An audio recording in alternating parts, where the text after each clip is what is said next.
인간은 역사를 만들어가면서 그때그때 필요한 것들을 만들어내는 습성들을 잘 가지고 있습니다.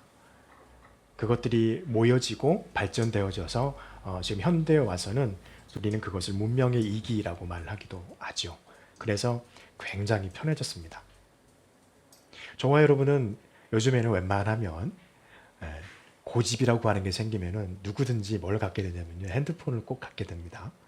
핸드폰을 가지면 옛날에 생각해 보시면 핸드폰이 처음 나왔을 때 1990년에는 핸드폰은 딱 두 가지였습니다. 전화 걸고 전화번호 저장하고 문자 받는 거.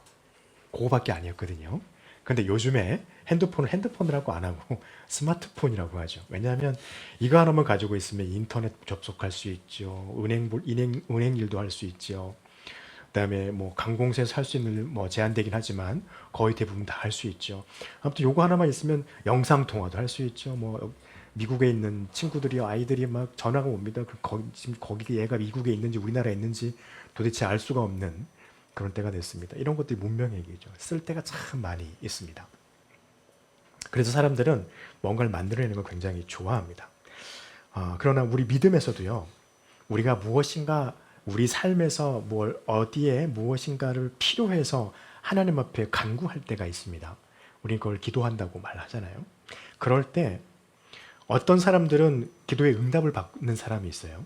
또 어떤 사람들은 아무리 기도해도 하나님이 왜 내 기도에만 응답을 안 하시지? 이렇게 물음표를 찍는 사람들이 있습니다. 오늘 4장 1절부터 10절에 있는 말씀에 보니까 야고보도 그렇게 말하죠. 너희가 기도하지만 구하여도 받지 못하는 것은 말합니다. 어떤 사람은 구하여도 얻지 못하는 것은 기도하지 않았기 때문이다. 네, 2절에서 이렇게 말하죠. 또 어떤 사람은 기도를 했는데 구하는데도 받지 못하는 것은 내가 정욕으로 쓰려고 하기 때문에 받지 못한다. 이렇게 말을 하기도 합니다. 어떤 사람에게 하나님이 응답하실까요?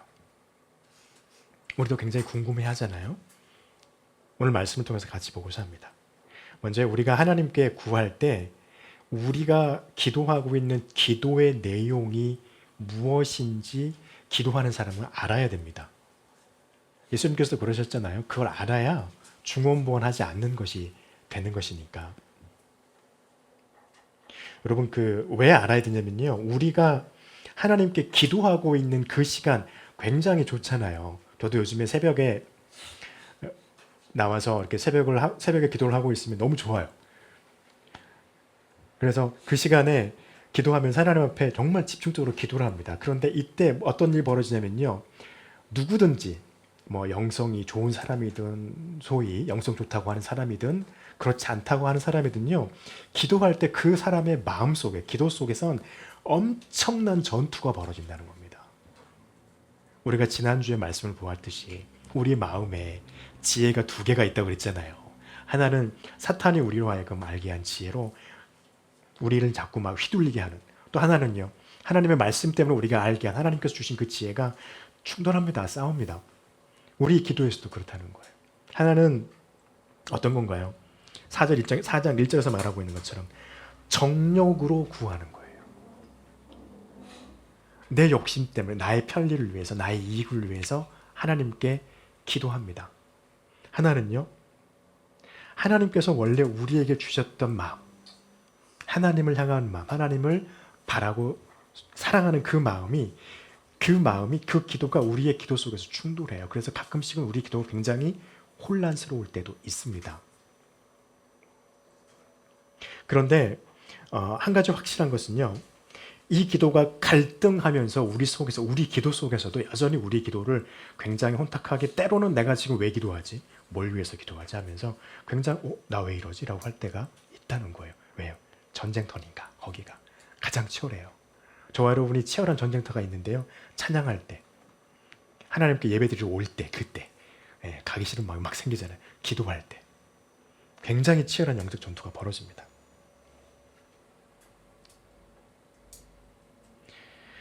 그래서 우리가 주님 앞에 기도할 때요, 정력으로 해서 우리의 것을 위해서 기도하게 되면 우리는 정말 기도를 잘하고 있는 것처럼 보여져요, 겉으로는.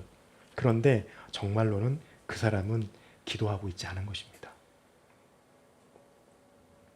하나님을 향해 드리는 우리의 기도가 하나님을 향해서 우리가 드리는 간구요, 우리의 소원이잖아요. 그런데 그것이 어떻게 되냐면 정욕에 이끌려 버리면 하나님께서 우리에게 응답을 하지 않으시기 때문에 그대로 하면 우리가 상하게 되고 우리가 망할 수도 있으니까 응답하실 수 없는 것이죠. 여러분 누가복음 18장 9절부터 14절에 보면 예수님께서 두 사람의 기도를 말합니다. 한 사람은 바리새인이요, 한 사람은 세리입니다. 그들이 회당이죠. 지금 예배당과 같은 곳이죠. 회당에 가서 기도합니다. 바리새인은 어디서 기도합니까? 회당의 맨 앞자리에 서서 아주 당당히 서서 기도하고요. 세리는요, 맨 끝에 서서 아주 초라한 게 아니죠. 너무나 죄송스러운 마음으로 기도합니다. 바리새인은 어떻게 기도합니까? 기도할 때 하나님 나는 율법을 다 지켰고 11조를 다 드렸고 하나님께 예물을 다 드렸고 사람에게 구제하는 것을 다 하였습니다. 저 뒤에 서 있는 바리새인과 같지 않냐 이렇게 기도를 했다는 거예요. 얼마나 당당해요. 다 했다는 거죠. 바리새인은 어떻게 합니까? 세리는 어떻게 기도합니까? 하나님 저는 죄인입니다. 이렇게 기도하고 있습니다. 주님께서는 어떻게 평가하셨습니까? 누구의 기도가 더 의롭고 누구의 기도가 더 옳다 하셨습니까? 바리새인의 기도가 아니었어요. 세리의 기도였습니다. 세리의 기도가 훨씬 더 의로운 기도라 말씀하셨습니다. 왜 그럴까요? 그 바리새인은요, 자신이 정말 잘하고 있다고 생각했고 자기를 높였고 그래서 하나님 나의 기도에 응답하셔야 됩니다라고 정욕적인 기도를 드렸어요. 지난주에 말씀드렸죠. 정욕은 어떤 뜻이었습니까? 하나님의 성령과 아무런 상관이 없는 거라 했습니다.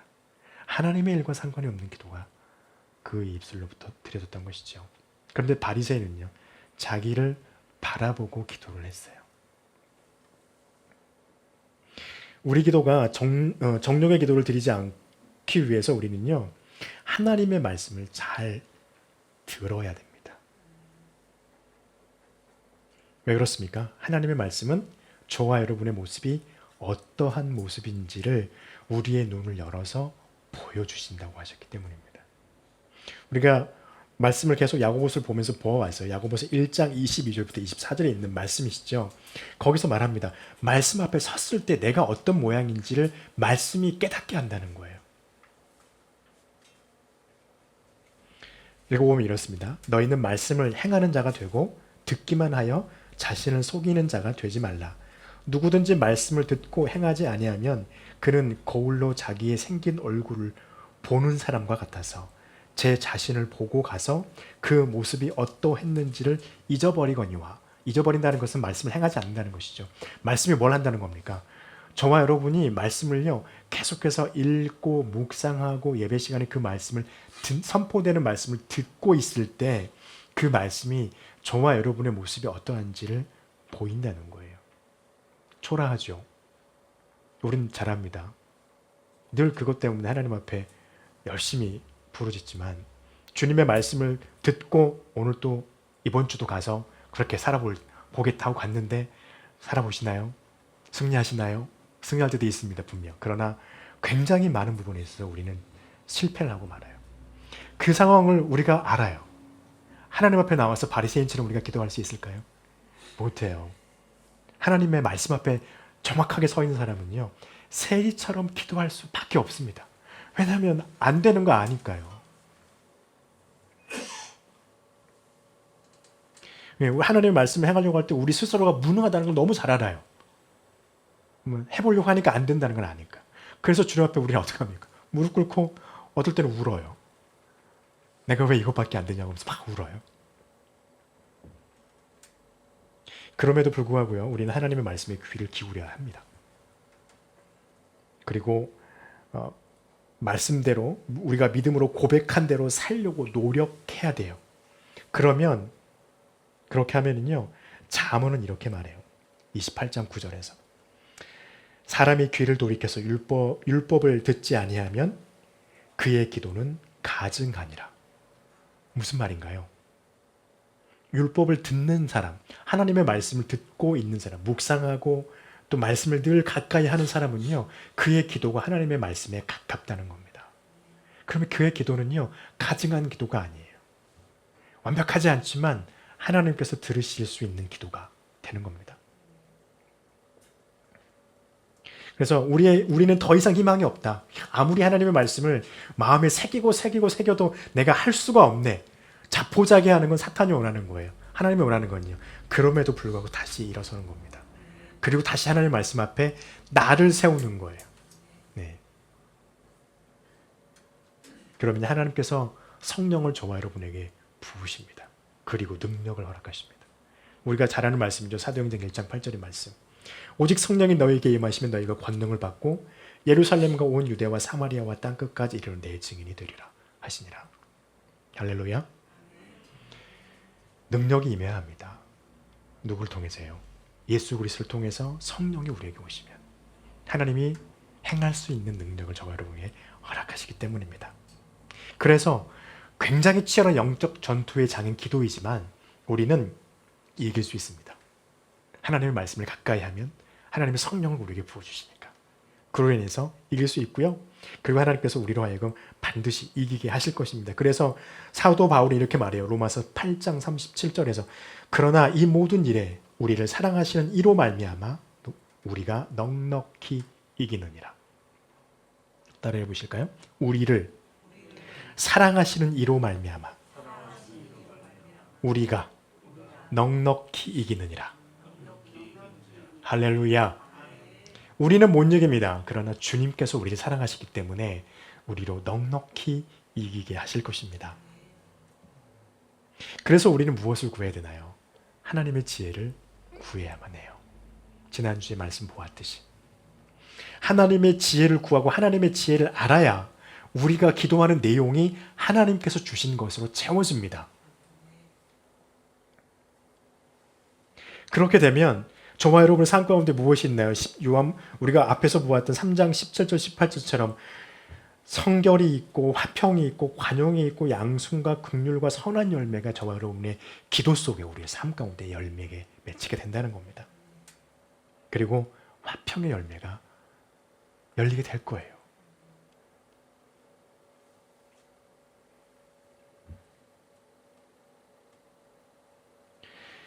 그리고요, 우리 기도는요, 하나님 앞에서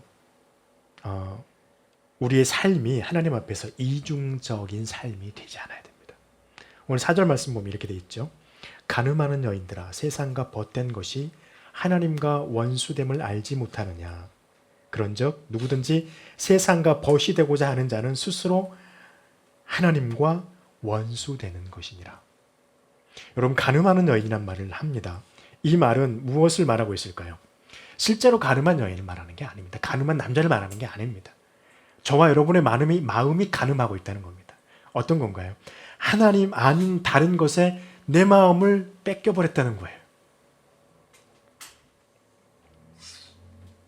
그래서 우리 마음이 하나님 앞에서 두 갈래로 딱 갈라져 버렸다는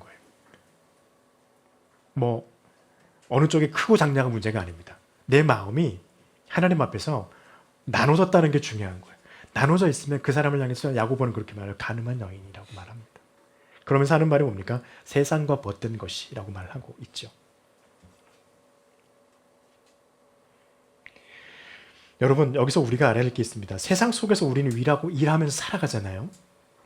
오늘 4절 말씀을 보고 있으면 우리는 세상과 벗된 것, 세상에서 주고 있는 것을 우리는 절대 누리면 안 될 것 같고 세상에서 우리에게 주고 있는 그 좋은 것들을 우리는 절대 추구하면 안 될 것처럼 그렇게 보여지지만 그렇게 이해하는 것은 굉장히 금욕적인 이해입니다. 이것은 그렇지 않습니다. 저와 여러분은요, 세상 속에서 살아가고 있어요. 하나님이 저와 여러분을 세상 바깥으로 빼내지 않았어요. 그 속에 두었어요. 그래서 우리는 세상에서 우리의 삶을 위해서, 우리의 가족을 위해서, 때로는 우리 교회를 위해서 우리 열심히 일하고 우리가 필요한 것들을 축적해 갑니다. 그것들은 우리가 당연히 해야 하고 세상에서 우리가 행복해하고 평안해하고 평화롭게 살아가는 삶을 누려야 돼요. 그것을 비판하는 게 아니에요. 그것은 세상과 벗된 것이라고 말하는 게 아닙니다. 성경은. 그럼에도 무엇입니까? 그 속에서 하나님께 나와야 될 때 우리의 마음, 하나님께 드려야 하는 우리의 마음이 그 세상의 어떤 것에 빼앗겨버려서 하나님께 드리지 못하게 되어져 있는 상황, 그런 마음의 상태가 되면 우리는 세상과 벗하고 있는 상태인 거예요.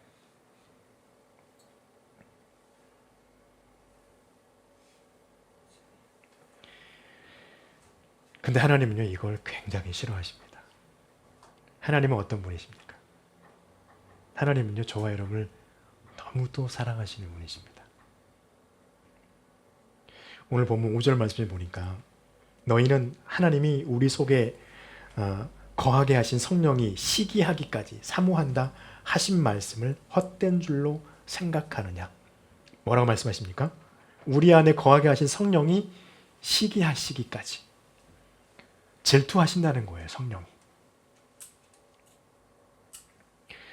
엄청난 사랑인 겁니다. 이거. 출애굽기 34장 14절에 보니까요. 너는 다른 신에게 절하지 말라.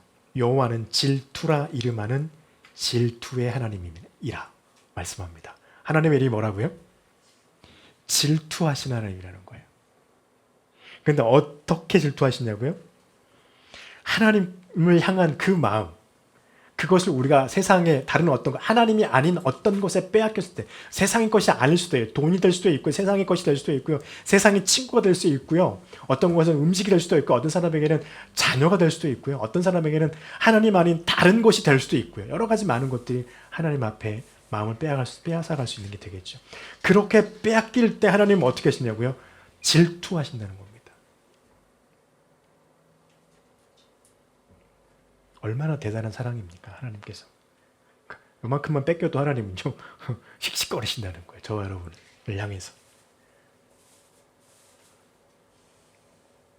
어느 정도 사랑하셨기 때문입니까? 바울이 말하는 것처럼요.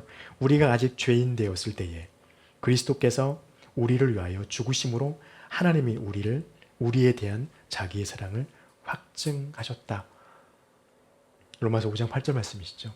여전히 죄인이지만 하나님과 가까이 할 수 없는 우리들이지만 여전히 하나님은 저와 여러분을 그렇게 사랑하고 계신다는 거예요. 목숨까지 바쳐서 사랑했는데 이것들이 감히 나에게 줘야 될 마음을 다른 사람한테 뺏겼어. 이러면서 막 우시고 계시는 거예요. 우리 표현 따지면. 분해하시면서. 분해 죽겠다고 막 하시면서.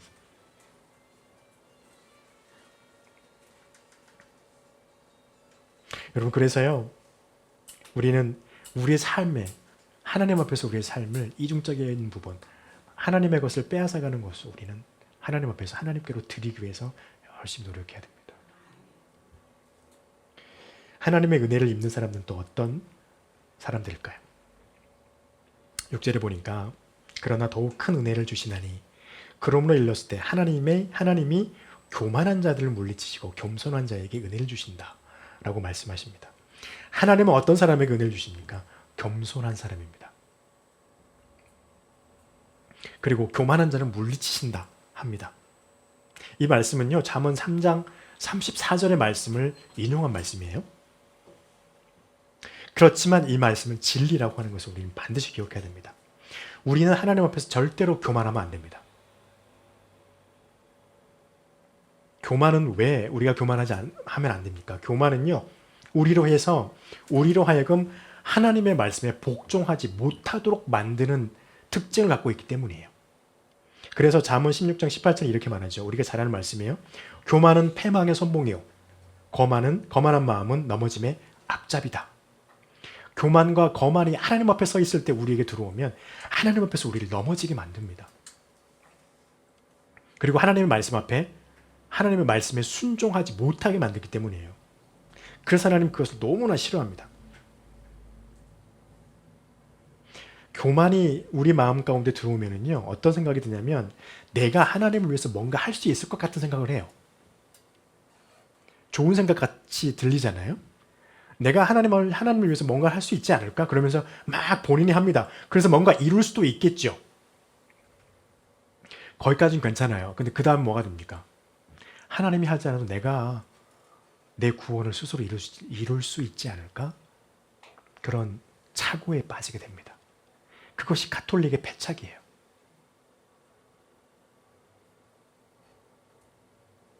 그래서 우리가 뭔가를 해야지만 구원을 얻을까? 이 공로주의하고 똑같습니다. 유대인들이 가지고 있던 공로주의하고 똑같아요. 그게 어디서부터 시작한 거냐고요? 교만에서부터 출발한 거예요. 그래서 로마서 10장 6절에서 7절 이렇게 말합니다. 믿음으로 말미암는 의는 이같이 말하되 내 마음에 누가 하늘에 올라가겠느냐 하지 말라 하니 올라가겠느냐 하면 그리스도를 모셔 내리려는 것이요. 혹은 누가 무저갱에 내려가겠느냐 말하지 말라 하니 내려가겠느냐 하면 그리스도를 죽은 자 가운데서 모셔 올리려는 것이니라. 무슨 뜻입니까? 예수님을 내가 조종하겠다는 거예요. 하늘에 계신 주님, 하나님 좀 내려와 봐요. 죽음 가운데 있어서 죽음에 계신 3일 동안 계시던 그 주님을 주님 거기 계시지 말고 좀 올라와 보세요. 내가 좀 할 말이 있습니다. 누구 중심입니까? 나 중심이에요. 자기 중심이에요. 여러분 이 말씀은요. 단순히 그렇게 하지 말라는 거였구나 이게 아니에요. 우리 기독교 안에 지금 이런 기도를 하는 사람들이 굉장히 많아요. 하나님 내가 이렇게 힘든데 왜 가만히 계십니까? 옛날에 어떤 모 목사가 그런 말을 했어요. 하나님도 내 말 안 들으면 죽어? 하나님 자기 종이에요? 말도 안 되는 소리를 하는 거죠. 여러분 교만이에요 이거. 정말 조심해요. 정말 목사가 그랬습니다. 정말 조심해야 됩니다. 로마서에서 바울이 비판하잖아요. 어디 감히 너네가 하나님을 끌어내리고 끌어올리려고 하냔 말이에요. 우리는 그렇게 할 능력이 전혀 없어요. 그럴 능력도 없지만 그럴 능력을 받은 바도 없어요. 근데 우리가 잘못하면 교만하게 되면 그런 기도를 한단 말입니다. 그러면서 뭐가 됩니까? 1절에 있는 것처럼 싸움이 있고 다툼이 발생해요. 내가 더 좋은데 어떻게 내 말을 안 들어? 이러면서 있지만 싸우는 거죠.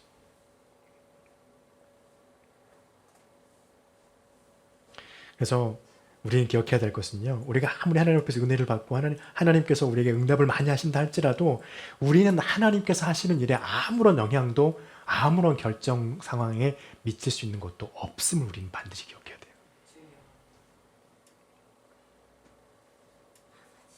그리고 우리는 기도할 때요.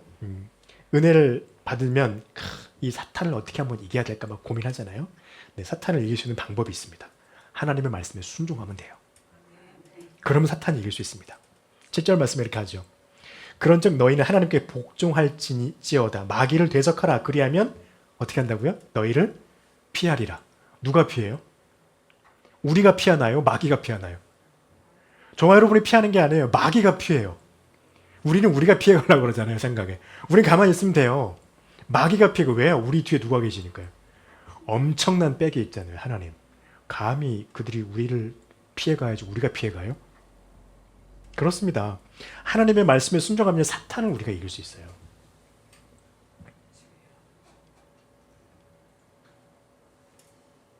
어떤 특별한 행동을 하거나 어떤 특별한 의식을 해야지 사탄을 이길 수 있는 게 아니에요. 여러분 기억하시나요? 예수님께서 돼지태에 들어가서 그 물 속에 들어가서 그들이 죽게 만들었던 그 거라사 지방의 그 무덤 사이에 걷혀 있었던 그 사람에게서 나왔던 귀신. 예수님께서 뭐라 하셨습니까? 그 사람에게? 한 말도 안 하시고 지나가기만 하신 거예요. 근데 갑자기 지가 본인이 너무 두려워가지고 막 달려와가지고 예수님을 무릎 딱 꿇고 내게 명해서 저 돼지떼들로 들어가서 이 자리를 피하게 달라고 그렇게 하잖아요. 그러니까 주님이 그래라 허락하시잖아요.